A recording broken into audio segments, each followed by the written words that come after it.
Okay, so I did my comparison with our special education and our general education within our middle school at ESAC. Some of the major differences I found was special education, they spend more time, I think, with like the testing to find kind of individualized needs for those students.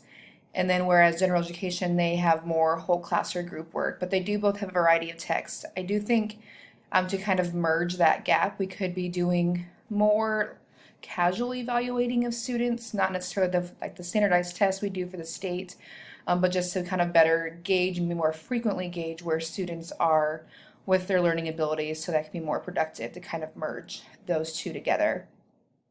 Um, One thing I don't know if we can really change a huge difference, I'm not sure it's necessary, but there is, with talking with my special education teacher, they range from like lower to first grade all the way up to kind of the current reading levels.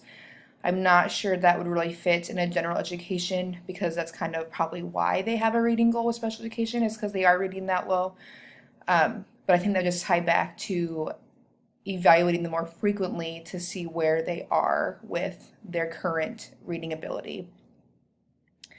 AEA, I think, spends more time with special education, and I think that to help with some of their things. In general education, we could probably have our general education teachers work with AEA more often. As a general education teacher myself, we are always told to have resources, but I am just as guilty of not probably utilizing those resources as I should. So I probably couldn't even give a good list of what I have available to me because I don't take advantage of that, which is something I could definitely improve on.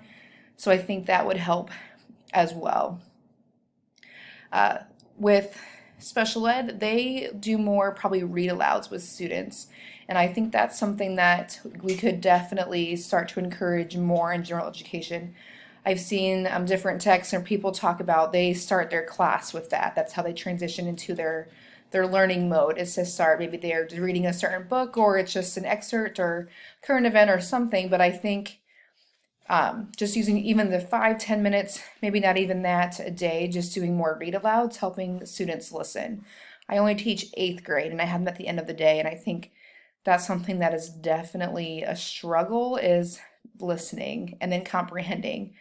And so giving more simple things with having them listen to it, just reading a book or whatever could help them to read and understand simple directions that are told to them as well. They also, you have more resources, I think individualized resources even with special education, with having flashcards, you look at sight words. And I think those are things that we could even encourage in our general education as well. I'm not overly familiar with elementary and how everything is done then, but I think they spend a lot of time like work time with stations and kind of doing things based on their abilities, based on what my 3rd grade niece tells me.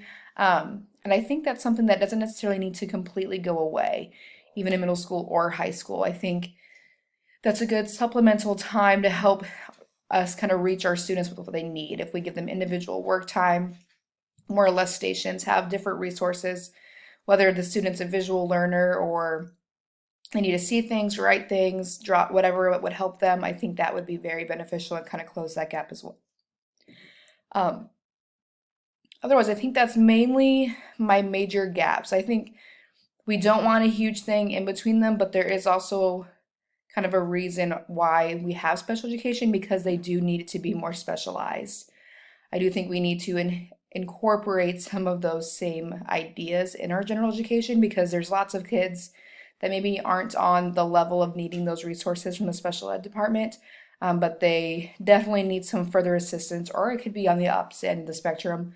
They need to be challenged more. And so I think it all kind of comes down to us being more, paying more attention to where each and every student is at with their abilities and doing our best to help them continue to learn, continue to improve, and enhance their ability in all the things that we're doing.